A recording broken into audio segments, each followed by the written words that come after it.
The assembly hall stretched into darkness so vast that the ceiling vanished beyond perception. 347 delegation pods ringed the central chamber in descending tiers, each a floating platform of polished metal and diplomatic insignia. At the bottom, alone on the respondent's dais, Ambassador Marcus Valerius of Earth waited for his species to be sentenced to death. High Chancellor Yathul of the Verne Ascendancy adjusted his robes and let the silence hang. He was old by galactic standards, nearly 2,000 cycles, and he had presided over 17 extinction votes. Each one had followed the same pattern. The accused species would weep. They would plead. They would offer technology, territory, slaves. Then they would die anyway. He expected the same from this one. The human species stands accused of violation number 4 of the Galactic Coexistence Protocol, Yathul announced, his voice resonating through the chamber's translation field. Unauthorized faster-than-light expansion into restricted spiral sectors. The evidence has been presented. The testimony has been heard. The assembly will now render final judgment. Valerius stood with his hands clasped behind his back. His suit was plain gray, unadorned by medals or diplomatic ribbons. He was not tall by human standards, but on this dais, surrounded by beings who had conquered stars before his species learned to farm, he looked like a child standing before a firing squad. He did not tremble. The voting began. Delegation after delegation activated their consoles. Red light for extinction, blue light for mercy. Across 347 pods, the glow of red was absolute. Not a single blue flicker, not one voice raised in humanity's defense. Yathul nodded slowly. The judgment is carried. The human species is hereby marked for systematic removal. All coalition fleets are authorized to engage human military and civilian assets without restriction. The sentence will be carried out effective immediately. He turned to Valerius. Ambassador, do you have final words for the record? In every previous extinction, this was the moment when the condemned broke. Some screamed curses. Some begged for their children. Some offered everything they had in desperate, useless bargaining. Valerius reached down to the dais and picked up his leather satchel. He slid his data tablet inside. He fastened the clasp. Then he looked up at the High Chancellor, at the 347 delegations, at the galaxy that had just voted to erase his species from existence. No, he said. He turned and walked toward the exit. The chamber erupted. Delegates rose from their seats, antennae twitching, mandibles clicking, vocal cords producing sounds the translators struggled to parse. Confusion, disbelief, anger. They had come to watch a species die. Instead, they watched a single human leave. Yathul slammed his scepter against his podium. Ambassador, you have not been dismissed. This proceeding is not concluded. Your compliance is required by... The doors closed behind Valerius. The assembly hall fell into stunned silence. Then, from somewhere in the upper tiers, a delegate from the Krell Dominion began to laugh. It was a wet, gurgling sound that spread through the chamber like disease. Others joined. The laughter grew until it filled the darkness, bouncing off walls the size of mountains. They think they can run, a Vorn admiral hissed from the military observer gallery. The humans believe they can hide from the entire galaxy. The laughter continued. No one noticed that the human's data tablet had not been transmitting during the proceeding. No one noticed that he had not asked a single question, offered a single defense, or named a single ally. No one noticed that he had smiled when the votes came in. The coalition armada assembled at the edge of human space, a formation of 12,000 warships drawn from 47 species. Admiral Thrax of the Vorn Empire commanded from the bridge of his flagship, the Sovereign's Wrath, a vessel so large that its gravity well distorted local navigation beacons. He had conquered 14 systems in his career. He had personally overseen the extinction of 3 species. He considered himself a master of warfare.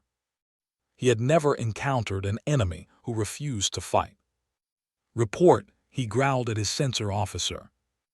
The Vorn technician's scales rippled in confusion. "Nothing, Admiral. The human colonies on the outer rim have gone silent. No transmissions, no energy signatures. It appears they have evacuated deeper into their territory." "Cowards," Thrax spat. "They scatter like prey animals when the pack closes. Continue the advance. I want scout wings penetrating every—" "Admiral," the sensor officer's voice shifted. "Scout Wing 7 has missed its check-in." Thrax turned. "Missed or delayed?" "Missed. They entered the Proxima Orlia system 4 standard hours ago. They have not returned. Attempts to raise them yield no response." The bridge fell quiet. 12,000 ships, 47 species, the greatest military alliance in galactic history, and 4 scouts had simply vanished. "Send Wing 9, Thrax ordered.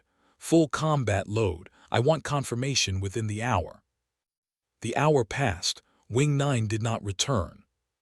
Thrax stared at the tactical display, watching the icons of his scouts blink out one by one.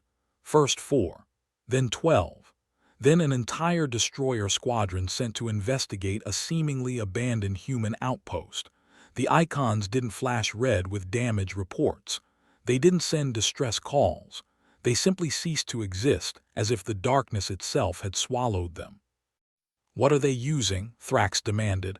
"What weapons?" His intelligence officer, a gaunt Yith from the datacast, shook his head. "We have no records of human military technology beyond basic kinetic weapons and fusion drives. Their fleet was estimated at fewer than 500 vessels, all inferior to our smallest cruisers." "Then where are my ships?" No one answered. Thrax made a decision. He ordered the Armada to halt its advance. He sent probes into every nearby system, passive sensors only, watching for any sign of human activity. The probes returned nothing but static and empty readings. The human colonies remained dark. The human ships remained invisible. The human species remained silent. And that silence, Thrax began to realize, was worse than any battle cry. "They're not running," his XO whispered one night, staring at the empty tactical display. "They're waiting." Thrax struck him across the face for cowardice. Then he ordered a full advance on the Sol system. 12,000 ships burned toward Earth, their drives lighting the darkness like a second sun. They found the first minefield 3 days later. It wasn't a minefield in the traditional sense. Traditional minefields were clusters of explosives meant to deter or damage. This was something else. Thousands of small, stealth-coded devices drifting through the space between stars, each one containing a shaped nuclear charge and a guidance system that activated only when a ship passed within 10 meters. They were invisible. They were everywhere. And they were designed to rupture fuel lines from the inside. The Sovereign's Wrath lost her main drive first, then her backup, then her maneuvering thrusters. Thrax watched his flagship drift helplessly while smaller ships exploded around him, their crews dying in vacuum before they could sound alarms. 12,000 ships became 9,000 in the first hour. 9,000 became 6,000 by dawn. Thrax opened a priority channel to the assembly. "We need reinforcements," he transmitted. "We need everything. The humans are not what we thought they were." The assembly responded with confusion. How could a species with no fleet, no allies, and no advanced technology be defeating the greatest military force in galactic history? Thrax had no answer, but as he watched another cruiser vanish from his display, he remembered the human ambassador walking out of the assembly hall. He remembered the smile. And for the first time in 2,000 years of Vorn military dominance, Admiral Thrax felt something he had never experienced. Fear. Thrax's communication officer nearly fell out of her chair when the signal cut through the static. Not a plea for mercy, not a diplomatic message, but a stream of pure data so dense that it overloaded half the bridge displays. When the systems recovered, the tactical display had changed. Every human colony that had gone dark was now broadcasting. Every human ship that had vanished was now visible, and every single one of them was armed. "Admiral," the sensor officer whispered, "they're not running. They were hiding. They were waiting for us to enter the kill zone." Thrax turned to look at the display. The human ships were positioned not for battle but for butchery. They had let the Coalition armada sail into the heart of their territory, had let them spread thin across a dozen systems, had let them burn fuel and morale on empty space. And now they had closed the door behind them. "Pull back," Thrax ordered. "Full reverse. Form defensive perimeter around The first wave hit. Railguns fired from the surface of a moon 3 light seconds away. The projectiles traveled so fast that, by the time sensors registered the launch, the rounds had already punched through 3 Vorn cruisers. Energy weapons lanced from automated platforms hidden inside gas giants, their beams slicing through shields that were never designed to handle that frequency. But the worst were the fighters. Human fighters were small, fast, and flown by pilots who seemed to have no regard for their own survival. They wove through Coalition point defense like insects through rain, launching missiles at point-blank range and veering away at accelerations that should have turned their bodies to paste. Thrax watched one fighter take a direct hit from a plasma cannon, watched it tumble through space trailing atmosphere and debris, and then watched it fire its remaining missiles before the pilot ejected. "They're insane," his exo breathed. "No," Thrax said quietly. "They're desperate, there's a difference." But even as he said it, he knew he was wrong. Desperate species made mistakes. Desperate species broke and ran. These humans fought with a precision and coordination that suggested not desperation but preparation. They had planned this. They had built these defenses knowing the Coalition would come. They had spent 8 months not running but digging in, calculating every approach vector, every firing solution, every possible way to turn the vast emptiness of space into a killing field. The battle lasted 6 hours. When it ended, the Coalition armada had been reduced to fewer than 2,000 ships. The human fleet had lost 17 vessels. 17, against 10,000 Coalition casualties. Thrax ordered the retreat before the second wave could hit. The surviving ships limped back toward Coalition space, their drives damaged, their crews broken, their commanders unable to look at tactical displays without seeing the faces of the dead. They carried with them sensor recordings, data logs, and one piece of intercepted human communication that had been broadcast on an open channel during the battle. It was short, it was simple, and it would haunt the galaxy for generations. "This is Admiral Helena Vance of the United Earth Defense Force. You entered our space. You threatened our species. You voted to erase us from existence. We gave you 8 months to reconsider. You did not. Now you will learn why no one has ever conquered Earth." The transmission ended. The survivors reached the assembly hall 3 weeks later. They walked into the chamber with empty eyes and trembling hands. When the delegations asked what had happened, the survivors could only say one thing: "The humans are not prey." 347 delegations had voted for extinction. To admit that a single species from a backwater system could defeat their combined might was to admit that everything they knew about galactic order was wrong. So they did what empires always do when faced with inconvenient truths. They doubled down.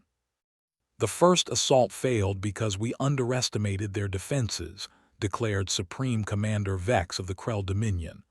"We will not make the same mistake twice. We will commit everything, every ship, every soldier, every weapon. We will burn Sol system to ash." The new armada was 3 times larger than the first. 40,000 warships, including the Krell's planet killers, the Vairn's psychic warfare vessels, and the Vorn's dreadnoughts. They jumped into the outer reaches of human space with overwhelming force, determined to smash through the defenses that had bloodied them before. They found nothing. The minefields were gone. The automated platforms were gone. The human fleet had vanished again, retreating deeper into the Sol system, leaving behind only empty space and the wreckage of the first battle. "They're drawing us in," Thrax warned. He had been stripped of command after the first defeat but had volunteered to serve as an advisor. No one listened. "This is exactly what they did before. They let us advance, let us spread ourselves thin, and then they struck. We should retreat and regroup." Supreme Commander Vex sneered. "You lost because you lacked conviction. Watch and learn, Old Vorn." The Armada pushed toward Earth. They crossed the orbit of Neptune and found the first trap. Not mines this time, but automated kill vehicles, small, stealth-coated drones armed with nuclear-shaped charges that activated only when coalition ships passed between them. The kill vehicles emerged from the darkness like sharks, striking from every direction at once, targeting engines and bridge sections with surgical precision. 5,000 ships died in the first wave. The Armada pushed on. They reached Saturn and found electromagnetic mines that attached to hulls and detonated in cascading chain reactions. 3,000 more ships gone. They reached Jupiter and found a network of laser platforms hidden inside the planet's radiation belts, weapons that fired through the storms and struck before targeting systems could react. By the time the Armada reached Mars, fewer than 15,000 ships remained. And still they had not seen a single human warship. "Where are they?" Vex demanded, his confidence finally cracking. "Where is their fleet?" Thrax pointed at the tactical display. "Look at the debris fields. Look at the wreckage of our ships. Every trap, every mine, every weapon we've encountered, they were all placed precisely. They knew exactly where we would go. They have been tracking our every movement since we entered this system." He turned to face the Supreme Commander. "Their fleet isn't hiding. Their fleet is waiting, and when it strikes, we will have nothing left to stop them." The attack came 3 hours later, as the Armada orbited Mars and prepared for the final advance on Earth. Human ships emerged from the planet's shadow, not 500 vessels as intelligence had estimated, but nearly 3,000. They had been hiding inside the atmosphere of gas giants, beneath the ice of Europa, within the asteroid belt. They had been building for years, preparing for this moment, knowing that the galaxy would eventually come to end them. They came not as warriors but as executioners. The battle lasted 45 minutes. The human fleet moved with terrifying precision, each squadron operating in perfect coordination, each captain anticipating the next move of their enemies. They targeted command ships first, decapitating the coalition's leadership in the opening seconds. Then they went for the carriers, the supply vessels, the fuel tankers, the ships that the Armada needed to survive. Supreme Commander Vex died on the bridge of his flagship, a railgun round passing through his command pod and turning his body to mist. The surviving Krell ships fled. The Verne tried to use psychic warfare, but the human crews had been trained to resist, their minds hardened by generations of warfare against each other. The Vorn fought to the last, their pride refusing to let them retreat, and were annihilated to the final vessel. Thrax watched from an escape pod as the last coalition ship exploded. He floated in the wreckage of the greatest military force ever assembled, surrounded by the bodies of 47 species, and listened to the silence. Then a human shuttle pulled alongside his pod. A hatch opened. A figure in a pressure suit reached out and pulled him inside. "Admiral Thrax," the human said, removing their helmet. It was a woman, her face scarred, her eyes hard. "I'm Admiral Helena Vance. We have a lot to discuss." 347 delegation pods stood empty. Their occupants had fled when the human ships entered coalition space, scattering to their homeworlds in panic. Only the military observers remained, along with High Chancellor Yathal, who sat frozen at his podium, too proud to run and too terrified to speak. The doors opened. Ambassador Marcus Valerius walked in just as he had 8 months ago.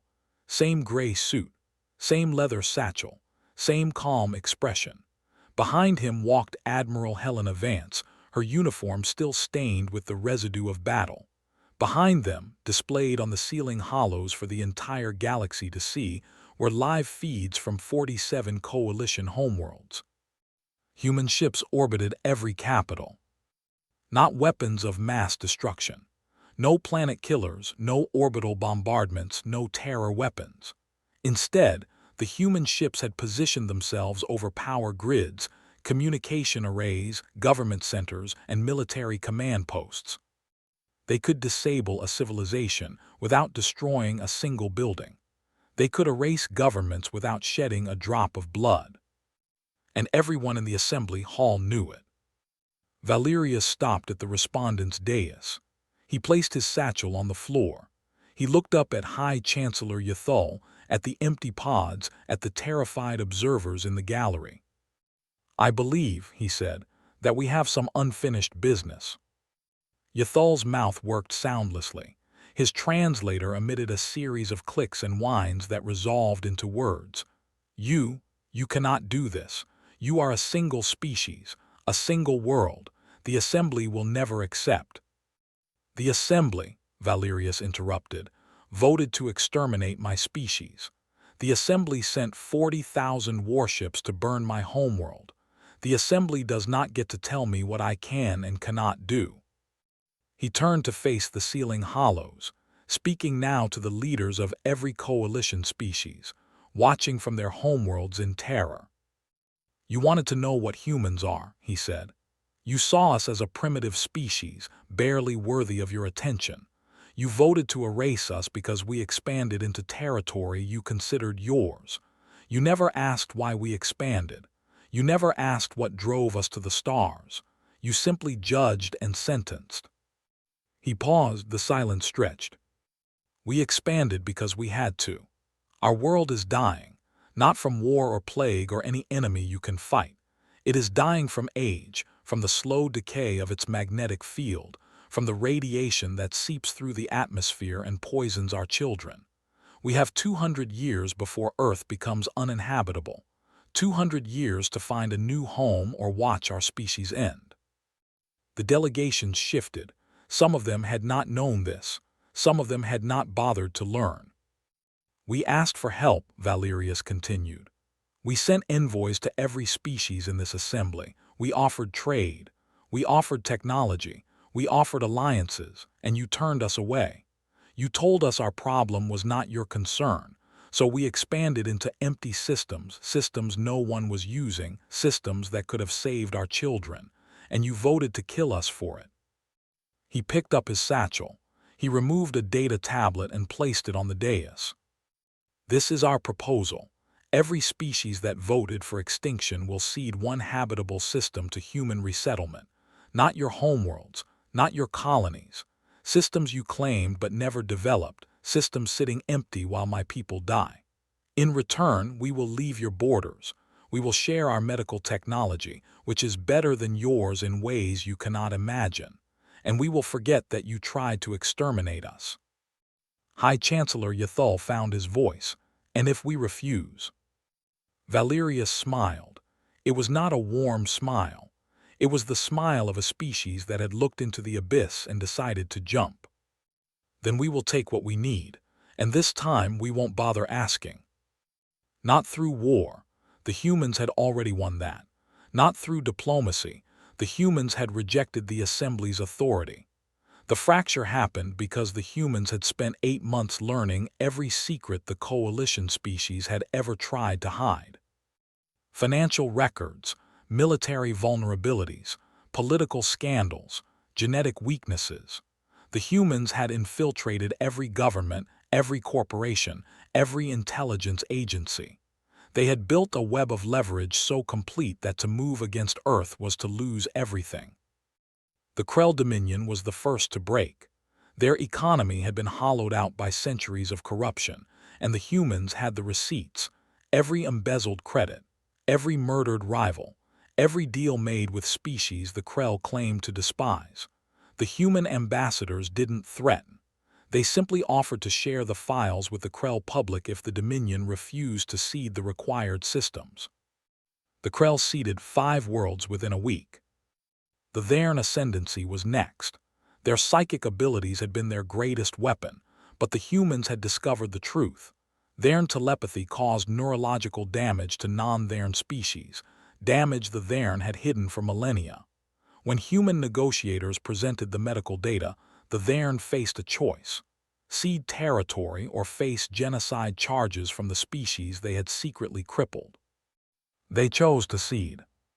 One by one, the coalition species surrendered, not because they were conquered, because the humans had outmaneuvered them without firing a shot.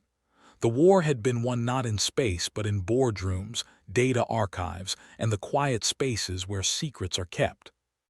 Admiral Thrax watched it all from a human observation station, a prisoner in everything but name. He had expected torture. He had expected execution. Instead, the humans had given him a comfortable room, access to their historical archives, and something he had never experienced: honesty. "Why are you keeping me alive?" he asked Helena Vance one evening. She sat across from him, drinking something hot and brown that smelled of roasted plants. "Because you're the only enemy commander who figured out what we were doing. You warned your people to retreat. They didn't listen. That makes you valuable." "Valuable for what?" She set down her cup. "The coalition is dying, not because of us, because of itself. The assembly was built on fear and exploitation. Strong species prey on weak species. Weak species prey on weaker species. Everyone takes, no one gives." She leaned forward. "Humans are different. We learned to cooperate because we had no other choice. Our world is harsh. Our bodies are fragile. We should have died out millennia ago, but we didn't.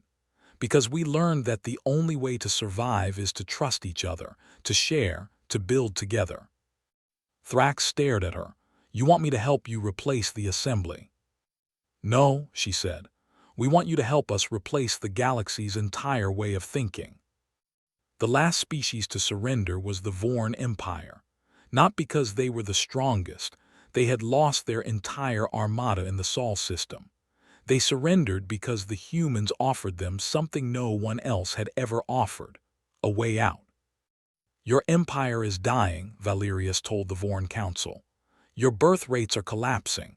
Your genetic diversity is gone. You tried to solve it through conquest, but conquest only made it worse. You need new blood, new genes, new ideas." He placed a data tablet on the council's table. "We have the medical technology to save your species. We have the genetic diversity to restore your population. We are offering to share it. No conquest required. No submission required. Just partnership." The Vorn Council argued for 3 days. Then they accepted. When the news spread, the galaxy expected humans to become the new tyrants. They expected human ships to patrol every system, human soldiers to enforce human laws, human ambassadors to dictate terms. Instead, the humans did something no one anticipated. They left. 1 year after the Assembly's collapse, the galactic map looked completely different. The coalition species had retreated to their homeworlds, licking their wounds and blaming each other for the defeat. The assembly hall stood empty, its chambers dark, its translation systems silent. The great experiment in galactic governance had ended not with a bang but with a whimper. And in the space between empires, something new was growing. Humans had not claimed conquered territory. They had not built an empire. Instead, they had done what they had always done. They had built communities. Trade routes stretched from Earth to the edges of explored space, carrying not weapons but medicine, food, and technology. Human engineers worked alongside Krell fabricators to build orbital farms that could feed starving colonies. Human doctors trained Thern healers in techniques that repaired the neurological damage their species had caused. Human children played with Vorn younglings on worlds that had never known peace. Admiral Thrax stood on the observation deck of a human station orbiting a newly resettled world, one of the systems the Krell had seeded. Below him, human colonists worked alongside Krell laborers to build homes, schools, and hospitals. They laughed together. They ate together. They argued about paint colors and plumbing fixtures. "It shouldn't work," Thrax said. Helena Vance stood beside him, older now, her scars faded but her eyes still hard. "Why not?" "Because they're different species, different biologies, different ways of thinking. It should fail." "It should," she agreed, "but it doesn't want to know why." He turned to look at her. "Because we're all dying," she said. "Every species in the galaxy is dying, some from war, some from disease, some from the slow decay of their own societies. The Assembly didn't care. The Coalition didn't care. They only cared about power." She gestured at the world below. "These people care about surviving, and survival is a powerful motivator." 300 light-years away, the remnants of the Coalition gathered for one final meeting. The Krell, the Thern, the Vorn, 43 species that had voted to exterminate humanity, now meeting in secret to discuss their revenge. "The humans have grown soft," declared the new Krell leader, a general who had never seen battle. "They trade instead of conquer. They build instead of destroy. They are weak. We should strike now before they regain their strength." The room buzzed with agreement. Then a human voice cut through the noise. "I wouldn't recommend that." The doors opened. Ambassador Marcus Valerius walked in, older and grayer but still wearing the same gray suit. Behind him, a holographic display flickered to life, showing every ship in the Coalition's secret fleet, their positions, their armaments, their vulnerabilities. "You've been planning this for 6 months," Valerius said. "We've known for 5. Every ship you've built has a human-designed flaw. Every weapon you've developed has a human-designed countermeasure. Every officer you've promoted has been vetted by human intelligence." He stepped forward. "You are not going to attack us. You are going to go home. You are going to tell your people that you chose peace. And you are going to accept that humanity is not your enemy. We are your future." The Krell leader rose to his feet, mandibles clicking in rage. "You think you can threaten us in our own chamber? You think one human can?" Valerius raised a hand. The lights went out. When they returned, every delegate had a human soldier standing behind them. Not threatening, not armed, just present. A reminder that no matter how far they ran, no matter how deeply they hid, humanity would find them. "This isn't a threat," Valerius said quietly. "It's a promise. You voted to kill my species. We forgave you. You tried to conquer my world. We defeated you. Now you want revenge. We will not give you the chance." He turned and walked toward the door. "The Assembly is dead. The Coalition is dead. What comes next is up to you. You can join us. You can help us build something better. Or you can fade into history, remembered only as the species who chose extinction over cooperation." The door closed behind him. The delegates sat in silence, human soldiers standing motionless behind them. One by one, the soldiers faded away, holograms, all of them. There had never been any soldiers. There had only been the fear that there might be. And that, Valerius understood, was the most powerful weapon humanity possessed. Not their ships, not their weapons, their ability to make the galaxy believe that they were always one step ahead. 1 year later, the first joint human-alien colony celebrated its founding. Humans, Krell, Thern, Vorn, and a dozen other species gathered on a world none of them had owned, none of them had conquered, and none of them would ever leave. Admiral Helena Vance stood at the podium, watching the crowd. Children of different species played together in the grass, their laughter carried on the wind. Vendors sold food from 100 worlds. Musicians played instruments no one had ever heard before. "We came here to die," she said into the microphone. "That's what the Assembly wanted. That's what the Coalition expected. They thought we would run. They thought we would beg. They thought we would burn." She looked out at the crowd. "Instead, we built. We grew. We survived. Not because we're stronger than you, not because we're smarter than you, because we're more stubborn than you, because we refuse to accept that our story had to end. The crowd cheered, not because they understood, because they felt it. High above the colony, Ambassador Marcus Valerius watched from a ship's observation deck. He was old now, his hair white, his hands trembling. His work was done. The galaxy was changing, and somewhere below, a human child was teaching a Vorn child how to throw a ball. "You did it," Admiral Thrax said from behind him. Valerius shook his head. "We did it, all of us. The humans who refused to run, the aliens who refused to hate, the children who refused to remember why they were supposed to be enemies." He turned away from the window.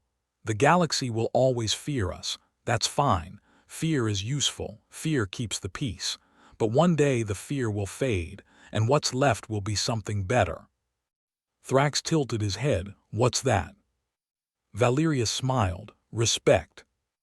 The ship's engines hummed to life. The colony grew smaller as they rose toward the stars. Below them, the celebration continued, a riot of color and sound and life. And somewhere in the darkness between galaxies, the remnants of the old order watched and waited. They had not forgotten. They had not forgiven. But they had learned one thing, burned into their memory by fire and blood and the silence of their dead. You do not threaten humanity. You do not vote to exterminate humanity. You do not send your fleets to burn humanity's homeworld. Because if you do, they will not run. They will not surrender. They will not die. They will walk out of your assembly hall. And when they walk back in, you will already have lost. The end.